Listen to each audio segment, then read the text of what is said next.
Aleluia, aleluia. Glória a Deus. Quero saudar a igreja com a parte do Senhor. Amém? Amém. Os irmãos estão de pé, peço os irmãos para abrir o Evangelho de João, capítulo de número 6.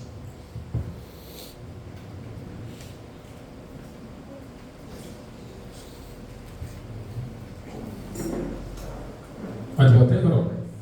Só para garantir a vitória. João, capítulo 6, versículo 50 em diante.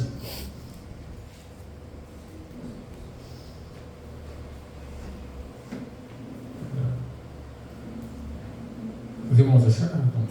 Esse é o pão que desce do céu, porque o que dele comer não morra. Somente ele. Os irmãos podem tomar o vosso assento em nome de Jesus. Glória a Deus. Esse versículo ele retrata um dos fatos muito importantes. É um evento que sucedeu logo após ter Jesus multiplicado 5 pães e 2 peixes devido à necessidade do povo. E isso fez com que o quadro de seguidor de Jesus aumentasse de uma forma galopante. E é claro, é interessante que quando se espera alguém que vai proporcionar novidades relacionadas ao desembaraço dentro do campo religioso, espiritual, civil e político, a gente não espera um indivíduo na sua forma simples e humilde de ser. Naquela época, quem vinha de uma linhagem nobre vinha montado em um cavalo, em carruagens. Logo, há de saber que o indivíduo pertence à classe alta. Mas para você vir montado num jegue, logo é uma contradição de quem vem do alto, montado num jumento. Mas a eficácia do que Jesus falava estava dentro de um campo de entendimento e simplicidade, mas o efeito estava acima do alcance do entendimento. Isso fazia com que uns ficavam com a pulga atrás da orelha, porque está vendo o que não esperava. Segundo o aspecto físico, olhava para um, até o nome da mãe já é um nome bastante popular, o nome do pai nem se fala. É alguém que vem de Maria e vem de José. Quer dizer, até o nome já era comprometedor para quem realmente poderia estar dentro de uma ocupação, ocupando um cargo que até então está no auge de todas as profecias, e principalmente a profecia de Deus em Gênesis 3,15, que lhe mandaria um que viria da mulher que esmagaria a cabeça da serpente. Essa, no entanto, porém, lhe feriria o calcanhar. E Deuteronômio, por exemplo, 18,15, o profeta fala que Deus enviaria um profeta, a esse tereis que dá ouvido. Quando Deus fala lá em Êxodo, Deus fala simplesmente sobre aquela rocha de uma forma simbólica, em uma figura de linguagem, que foi ferida, mas que jorrou água. Então a gente vê que em Josué 4,14, ele se representa como o príncipe dos exércitos do Senhor. E por aí a gente vai tomando uma estabilidade verbal, e a profecia a gente passa a observar e a querer que vem de acordo com o que nos é profetizado. Mas é interessante de que o aspecto não está dentro do conteúdo da profecia. Por isso o relacionamento com muitos é quase impossível. Alguns certamente irão procurar para ver até onde o indivíduo pode ir, o que ele pode fazer. Mas é interessante de que as suas ações falariam, mas o que falariam mais ainda seriam as suas palavras. A eficácia das suas palavras dispensaria qualquer tipo de ritual ou até mesmo qualquer tipo de remédio, medicina, terapia ocupacional ou qualquer coisa dentro dessa natureza que não estivesse dentro dos planos de Jesus. E é interessante que as pessoas olhavam para ele e não conseguiam ver o que esperava. era surpreendida porque viu mais. Estava vendo acima do que estavam esperando.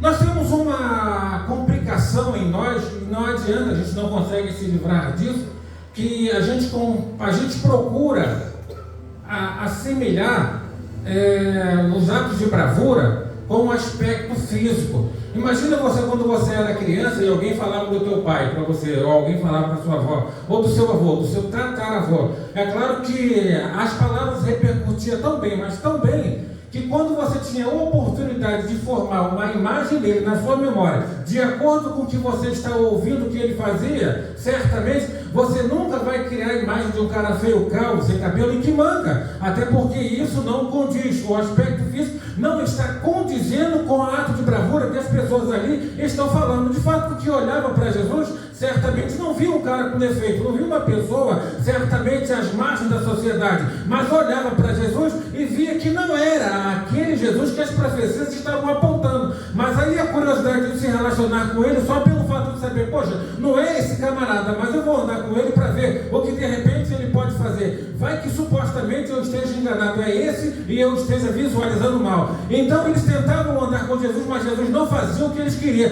E quando eles pediam um sinal para Jesus, eles diziam assim: olha, a vós, uma geração de incrédulo, nenhum sinal vos será dado, a não ser o de Jonas, que no ventre do peixe, onde certamente lá permaneceu por 3 dias e 3 noites, assim é de ser o Filho do Homem, que ficará no seio da terra por 3 dias e 3 noites. Esta visão ou esta revelação simplesmente será dada a vocês, porque todo mundo tomará o conhecimento de que da maneira com que o Filho do Homem desceu, ele subirá, levará cativo os cativeiros, e o microfone falhou. Então ele levará cativo os cativeiros e Obrigado. Essa é, então, a única revelação que Jesus faz com que eles tomem conhecimento. Mas o que eles queriam saber, Jesus não revelava. Mas era interessante de que aqueles que se aproximavam de Jesus mediante, não a uma necessidade física, mas uma carência espiritual, mediante a uma opressão, uma depressão, as pessoas chegavam para Jesus e sabiam que o que estava enfermo era a sua alma, e não era o seu bolso.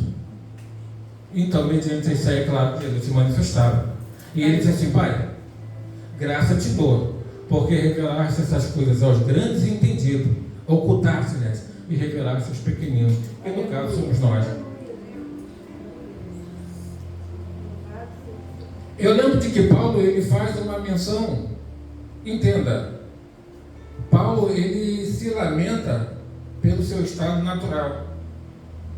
Em 2 Coríntios capítulo 12, ele fala assim: olha, conheço um homem de que não sei se no corpo ou fora do corpo, há 14 anos, foi arrebatado até o 3º céu. Lá chegando, viu coisas inefáveis que ao homem não era lícito contar, devido à magnitude de suas revelações. Mas para que eu não me vangloriasse, me foi dado um espinho na carne, mensageiro de Satanás, que me bofeteava 3 vezes ao dia. E por várias vezes clamei ao Senhor, para que removesse o espinho da minha carne. Todavia, Deus, ele me disse: a minha graça te basta, porque o meu poder se aperfeiçoa na sua fraqueza. Glória a Deus, aleluia. Então Paulo, retratando essa revelação de Jesus Cristo, ele diz assim: olha, de forma então que por muito tempo fui eu nécio, porque queria que vós me louvavam. No entanto, sei de que agi como os imprudentes, o mais nécio do nécio, mas na minha pureza fui tão perfeito quanto a qualquer eficaz apóstolo. Em suas palavras, ele dizia o seguinte: de que o que ele sabia e o que ele conhecia fazia da sua imagem uma imagem que resplandecia, mas agora ele precisava se apagar, para que a imagem de Cristo podia estar estampado na sua mente e no seu coração. Então você nunca vai chegar a lugar nenhum por si só. Agora, se Jesus te direcionar, você não tem lugar para chegar, porque não existe barreira, não existe fronteira, não existe impossível. O interessante é que, irmãos, a grande realidade é que mergulhar na esfera espiritual e apostar alto, acreditando de que Deus é galardoador daqueles que o buscam, não é para qualquer um. A Bíblia fala que Ezequiel, ele teve uma visão de que ele via as pessoas descendo as margens dos rios. Uns, porém, iam até a canela e por aí ficavam. Outros, um pouco mais ousados, iam até os joelhos. Uns iam até os lombos. mas existia aqueles que eram mais ousados ainda e mergulhavam. A grande realidade é que na proporção com que você certamente não mede distância, você se dedica e vai no tocante a conhecer a Deus, sigamos e prossigamos em conhecer a Ele, porque Ele certamente há de curar as nossas feridas. Então, na medida com que você se entrega a Ele, há uma recíproca também dele se entregar, certamente de acordo não com a sua vida física e certamente o seu aspecto físico. Porque há quem diz que os fenômenos mentais, para ser inteligível, precisam estar relacionados ao bem-estar do corpo, de forma maneira que a pessoa que, por sua vez, não desfruta de uma boa aparência física, a pessoa que não desfruta de uma boa saúde física, certamente não tem capacidade de raciocinar ou de pensar. Mas isso não faz diferença, porque o princípio da sabedoria é o temor a Deus. Se você teme a Deus, tudo que você falta, certamente não faz diferença nenhuma, porque o essencial você tem, que é a mente de Cristo. E na medida com que as pessoas, com o conhecimento que têm, procuram inventar motivos para chegar até o espaço, no mais tardar na lua, que eu ainda não acredito que ele não foi, Paulo fala que com a sua simplicidade, mesmo se julgando ainda arrogante, ele foi até o terceiro céu. Certamente viu coisas que a homem não era lícito contar, porque talvez o homem, quando chegou na lua, fez uma montagem tão incomparável que certamente nos dias de hoje isso não seria possível. Ele botou a bandeira lá e a única coisa que viu foi simplesmente espaço e o homem flutuando. Mas se você for até o céu, Deus precisa colocar um espinho na sua carne, porque se tu voltar de lá da maneira que tu foi, tu volta maluco, tu não acredita que você é o que você está vendo. Aleluia! É algo meio complicado de explicar e muito mais complicado para entender. Meu Deus, aleluia! Mas é claro, a Bíblia diz lá em Romanos, capítulo 11, ó profundidade de riquezas, quão inescrutáveis são os seus pensamentos, quão insondáveis são os seus juízos. Quem penetrou na mente de Deus para que pudesse entender? Quem deu a ele para que por ele possa ser ressarcido? Porque por ele, para ele, por meio dele, são todas as coisas. A ele, pois, a glória eternamente. Amém. Então, a mente de Cristo, irmãos, a mente de Cristo, ela parece ser algo indissolúvel, indiscutível. Mas a mente de Cristo, ela é simplesmente aquilo que não está dentro da sua forma simples de pensar. É muito fácil interpretar que a glória de Deus está voltada para todos os aspectos físicos e materiais da sua vida, de forma com que, da maneira como hoje o Evangelho é pregado, na sua forma genérica de ser, certamente não existe uma outra maneira de você distorcer, a não ser o fato do descontentamento, da insatisfação de ver o que acontecia e que hoje não mais acontece. Sim, a gente se acomoda, a gente se adapta a qualquer tipo de ambiente, a gente aceita o fato de sair da nossa casa e vir para a igreja e abrir a boca quantas vezes for necessário, conversar com quem é sentir vontade de conversar, porque não existe nada de novo acontecendo entre nós. Então, não é novidade você de repente encontra do lado de fora dois irmãos conversando, perto do banheiro dois irmãos conversando, você de repente vê o irmão chegando 8h30 na igreja, porque saiu de casa cedo, mas como não tinha tanto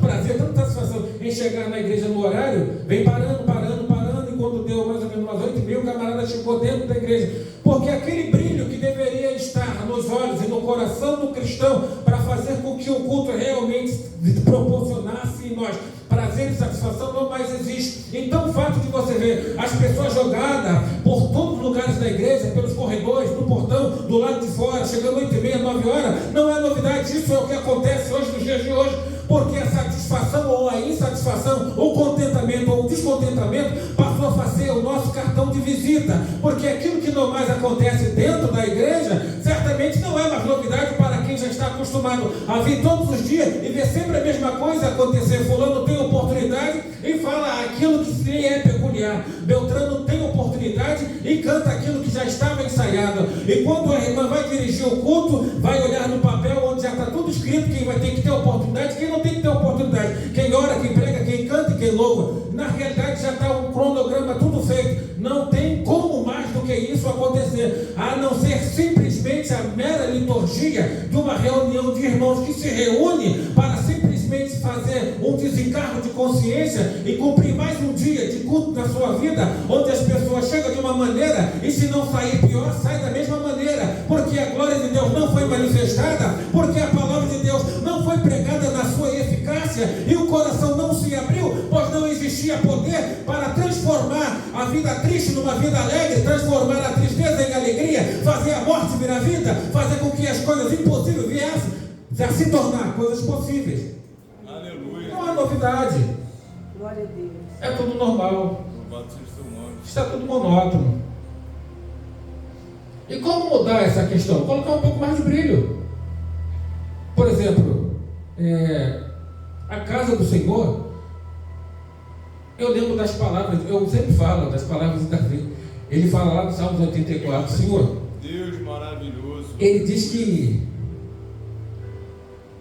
o pardal encontrou casa, a andorinha encontrou ninho, mas eu encontrei seus altares, Senhor meu e Rei meu. Quão amáveis são os seus tabernáculos, Senhor dos exércitos. A minha alma suspira e desfalece pelos seus atos. Salmos 84. Então a gente tem que sentir o que realmente a gente precisava sentir, para que, irmãos, é inadmissível, mas você consegue ver crentes dormindo dentro de um culto, você consegue ver crentes abrindo a boca, você consegue ver os crentes conversando dentro de um culto. Não, mas acontece. Afinal de contas, irmãos, a palavra ela é pregada, o culto é realizado, mas afinal de contas nós estamos nos reunindo em torno de quê? Das nossas necessidades, das nossas vaidades ou das nossas satisfações, dos nossos prazeres em poder estar dentro da casa do Senhor. Porque a única diferença é a maneira como você presta o seu culto a Deus. Isso faz toda a diferença. Toda a diferença está na maneira como você vai cultuar ao Deus da tua vida. Porque se você não vem aqui com a finalidade de cultuar, não adianta. Você poderia estar em qualquer outro lugar que teria o mesmo efeito na sua vida. De repente no shopping você poderia até estar melhor. Porque lá tem aquela batata frita para comer, aquela pizza gostosa com um pouco de Coca-Cola. Aqui não tem nada. Não, aqui tem um café para você beber uma torradinha, que também é gostoso, eu gosto. Assim, se for para comparar, né? Em termos de alimentação. Até o chá, hoje o chá estava bom, não sei se os irmãos tomaram, estavam gostosos do chá. Então, para que os irmãos possam ter realmente um diferencial. Agora, é certo essa comparação? Não, não é. Mas infelizmente, dentro do nosso cronograma de culto hoje, ela cai bem.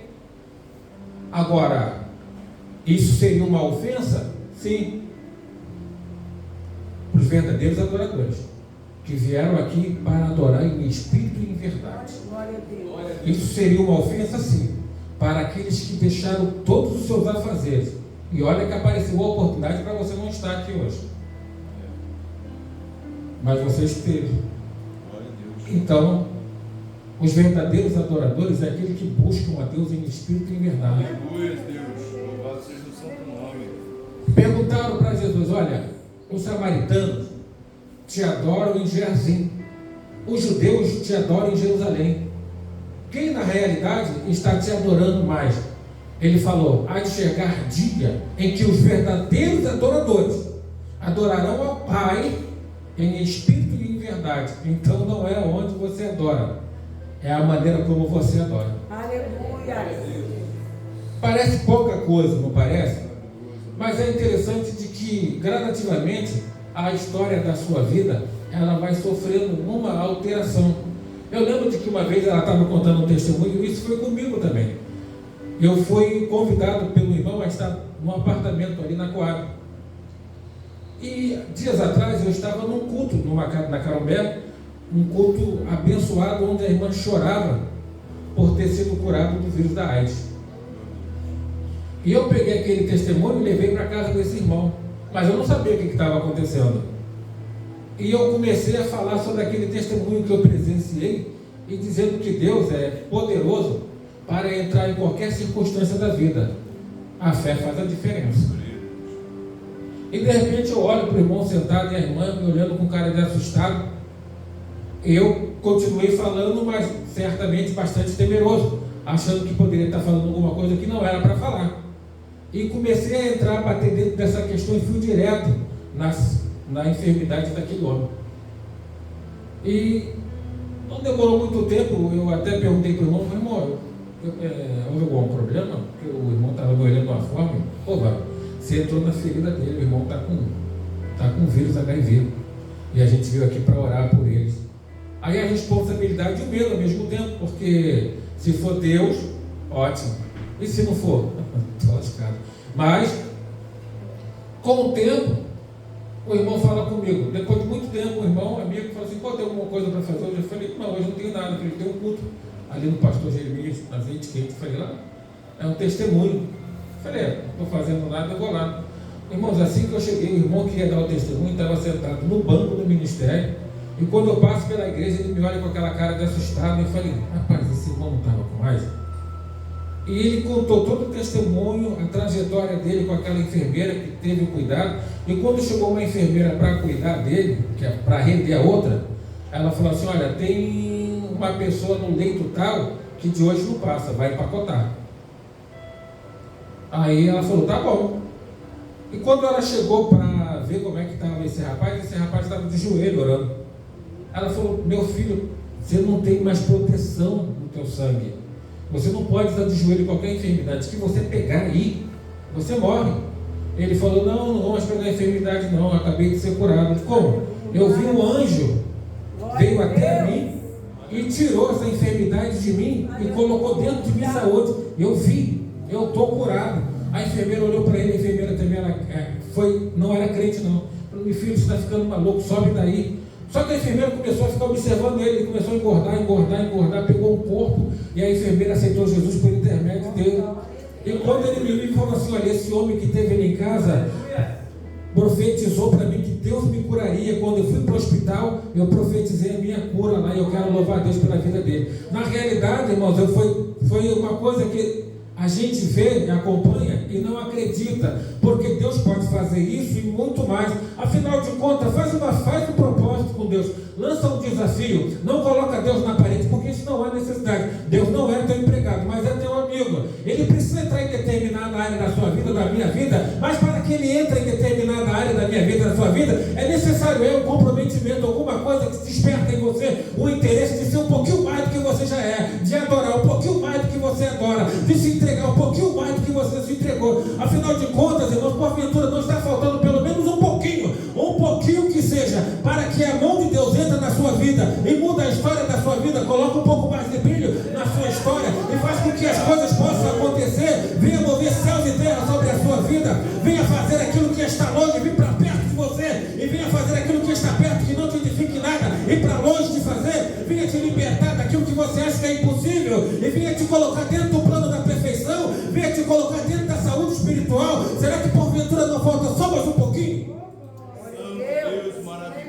Ou será que o contentamento, o acomodismo, o fato de você ter sido o que você é até os dias de hoje, pelo fato de ter te rendido, uma satisfação momentânea e prazerosa, certamente que não no campo espiritual, porque ninguém consegue alcançar as misericórdias de Deus, aleluia, tentando assimilar as coisas que Deus faz com aquilo que você pode conquistar. Na realidade, o que você tem pode ser muito, mas dentro do seu mundo, porque dentro do mundo de Deus não é nada. Você pode ter um carro do ano que saiu hoje, você pode ter uma conta bancária excessivamente grande, você pode ter a casa melhor imobiliária da sua vida, a sua piscina pode ser de 7 mil, 8 mil litros, você pode morar em uma das melhores pousadas, parece ser muita coisa para você e para muitas pessoas que gostam de ir na sua casa para desfrutar daquilo que você tem, tirar foto, enviar no Facebook, fazer uma porção de coisa, desfrutando daquilo na realidade, só cabe dentro daquele mundinho que na verdade passou a ser toda a nossa realidade de vida. E Jesus, por sua vez, passou a ocupar o segundo plano, porque aquilo que está nos rodeando, irmão, na grande realidade,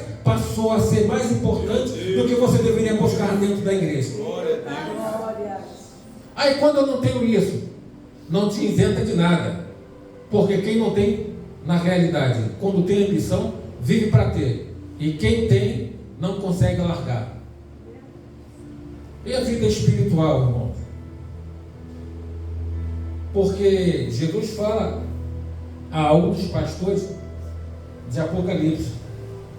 Ele fala assim: na verdade tu és um pobre, nu e miserável, e vou comprar colírio provado no fogo para que você possa enxergar, meu irmão. Então, de repente aquilo que você tem ou aquilo que você busca não está em conformidade com aquilo que Deus tem e quer te dar. Porque o plano da salvação, irmão, é diferente do que aquilo que está incluso nas suas rotinas de ida e vinda, de altos e baixos. É o que não dá para assimilar. Ele estava conversando com Nicodemos no Evangelho de João, no capítulo 3. Nicodemos disse assim: como pode ser isso? Ele falou: tu és mestre de Israel e não sabe o que quer dizer isso? Na verdade, se eu falasse de coisas terrestres, você já não entende. Falando de coisas celestiais, aí é que tu não vai entender mesmo. Então, irmãos, se você tem vontade de ser algo mais do que você já é, a oportunidade é dada todos os dias. A questão é que a gente está sempre adiando. Quando o faraó orou a Deus, pediu para que expulsasse aquelas pragas, Moisés pediu a Moisés falou assim: tá bom, eu vou orar, mas você quer que eu ore quando? Hoje ou amanhã? Ele falou: não, pode ser amanhã mesmo. Então tem pessoas que estão acostumadas a viver com as mediocridades da vida, com as pragas da vida, e Deus já está querendo te dar vitória, mas você fala: não, no momento não, pode ser amanhã.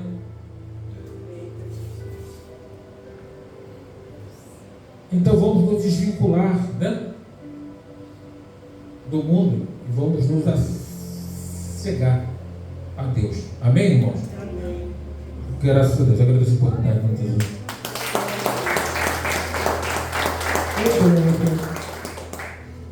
Hoje foi só palavra, né, irmãos? Deus maravilhoso.